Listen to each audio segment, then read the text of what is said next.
Hello everyone, welcome back to my channel ইচ্ছে ডানা। সবাই কেমন আছো? আশা করি সবাই খুব ভালো আছো। আমিও খুব ভালো আছি। টাইটেল অ্যান্ড থাম্বনেল দেখে তোমরা বুঝেই গেছো যে আজকের ভিডিওর টপিক কী নিয়ে হতে চলেছে। ইয়েস, আমাদের ম্যারেজ অ্যানিভার্সারি ব্লগ তোমাদের সাথে শেয়ার করব। খুব ছোট একটা ব্লগ।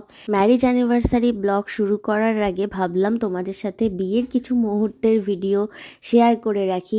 আমারও খুব দেখতে ইচ্ছা হচ্ছিল যে আমাদের বিয়ের মুহূর্তগুলো কেমন কেটেছিল।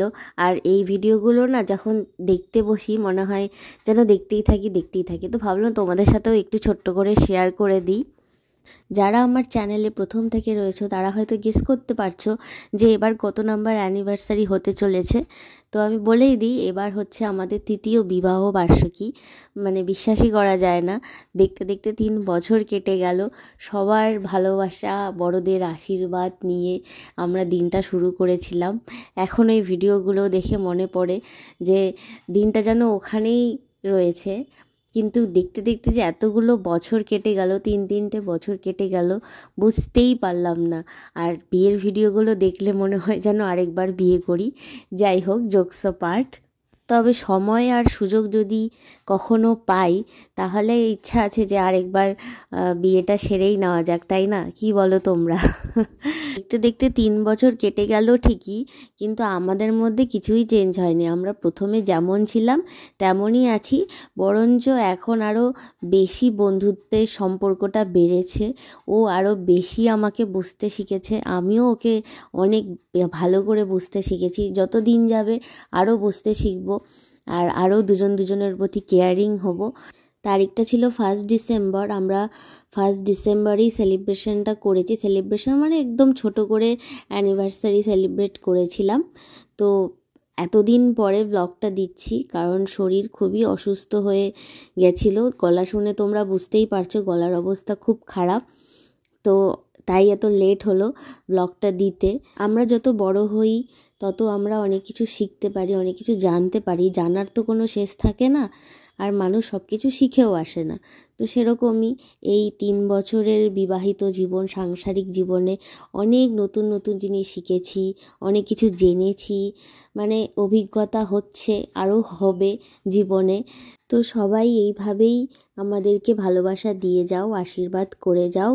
ভবিষ্যতে আমরা যেন অনেক দূর যেতে পারি, সারা জীবনটা যেন এইভাবে কাটিয়ে দিতে পারি, হাসি খুশি খুনসুটি সব কিছু মিলিয়ে। মেহেন্দি পরতে আমার খুবই ভালো লাগে, আমি পরতে খুব ভালোবাসি, কিন্তু ডিজাইন আমি ভালো করতে পারি না যেহেতু আমার প্র্যাকটিস নেই। তো মাঝে মাঝে ইচ্ছা হয় যে মেহেন্দি পরবো, সময়ের অভাবে পড়াই হয় না। তো এই অ্যানিভার্সারিতে ভেবেছি যে একটা হাতে একটু হলেও মেহেন্দি পরবো। তো এই যে এরকম মোটা মোটা করে মেহেন্দি পরেছি। তারপরে মেহেন্দিটা ধুয়ে আসার পর এই দেখো কালারটা, আর নেক্সট ডে মর্নিংয়ে এই এরকম ডিপ কালার হয়েছে। মেহেন্দির কালারটা বেশ ভালোই ওঠে, কিন্তু আমার রেড কালারের মেহেন্দিটা খুব ভালো লাগে। তো এবারের অ্যানিভার্সারি সেলিব্রেশনটা খুবই ছোট, আমরা জাস্ট দুজনে মিলে সেলিব্রেট করেছি। বাড়িতে কেউই ছিল না সেরকম, আর সবাইকে নিয়ে সেলিব্রেট করার মতো টাইমও ছিল না আমাদের। আবার নেক্সট ডে রাতেই হচ্ছে ট্রেন ছিল আমাদের, কলকাতা যাওয়ার ছিল, অনেক কিছু অ্যাপয়েন্টমেন্ট ছিল। তো সেই জন্য এবছর একদম ছোট করে সেলিব্রেট করেছি, শুধু নিজেরাই।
মানে